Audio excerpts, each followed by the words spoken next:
మహేష్ బాబు కోసం రాజమౌళి మొదటిసారి అలాంటి రిస్కులు తీసుకుంటున్నారా? హీరోలను మార్చిలా నిర్మాతలుగా మారిన టెక్నీషియన్ల విషయంలో మాత్రం సెంటిమెంట్ ఫాలో అవుతుంటారు దర్శకధీరుడు. కానీ ఫస్ట్ టైం మహేష్ బాబు కోసం పద్ధతులు మార్చుకుంటున్నారేమో అనిపిస్తుంది. ఎస్ఎస్ఎంబి 29 కోసం చాలా మార్పులు జరుగుతున్నాయి. మరి అవి ఏంటో ఇప్పుడు ఈ వీడియోలో ఎక్స్క్లూజివ్గా చూద్దాం. కెరీర్ భారీ బ్రేక్ వస్తుందని తెలుగు కాబట్టే గుంటూరు కారంలో ఫుల్ మాస్లో వచ్చేశారు మహేష్ బాబు. ఇలాంటి సినిమా తర్వాత వింటేజ్ సూపర్ స్టార్ని చూసి ఫ్యాన్స్ అందరూ ఫుల్గా ఎంజాయ్ చేశారు. కొన్నేళ్లుగా ఏ విధంగా లేనట్టు ఇందులో ఈ సినిమాలో డ్యాన్సులు, ఫైట్లు ఉన్నాయి. కామెడీ కూడా ఇరుక్కొట్టేశారు మహేష్ బాబు. ప్రస్తుతం రాజమౌళికి కూడా రెడీ అవుతున్నారని తెలుస్తుంది.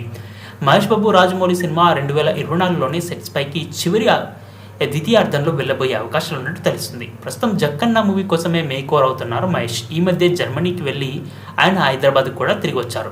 ఎయిర్పోర్ట్లో మహేష్ బాబు న్యూ లుక్ చూసి ఫ్యాన్స్ మాత్రమే కాదు, ఇండస్ట్రీ కూడా షాక్ అయిపోయింది. గుంటూరు కాలం కంటే డబుల్ మాస్లు కూడా కనిపించారు సూపర్ స్టార్ మహేష్ బాబు. రాజమౌళి కోసం మహేష్ బాబు ఇలా మారిపోతుంటే సూపర్ స్టార్ కోసం జక్కన్న కూడా కొన్ని చేర్పులు చేసినట్టు తెలుస్తుంది. తన రెగ్యులర్గా పనిచేసే టెక్నీషియన్స్ కాకుండా వేరే వాళ్ళని ట్రై చేస్తున్నట. ఈ క్రమంలోనే ఆస్థాన సినిమాటోగ్రఫర్ సెంథిల్ని కాదని పిఎస్ వినోద్ వైపు వెళ్తున్నారని రాజమౌళి నుంచి వెలువడుతున్న విషయం. ఇక విఎఫ్ఎక్స్ సూపర్వైజర్గా బాహుబలి RRR ఫేమ్ శ్రీనివాస్ మోహన్ ప్లేస్లో బాహుబలి 2 ఫేమ్ కమల్ కన్నన్ వస్తున్నారని తెలుస్తుంది. అంతేకాకుండా ఎడిటర్గా శ్రీకర్ ప్రసాద్, ఆర్ట్ డైరెక్టర్గా సబు శరీర్ కాకుండా వేరే టెక్నీషియన్ ఈ ప్రాజెక్ట్లో ఉండబోతున్నట్టు తెలుస్తుంది.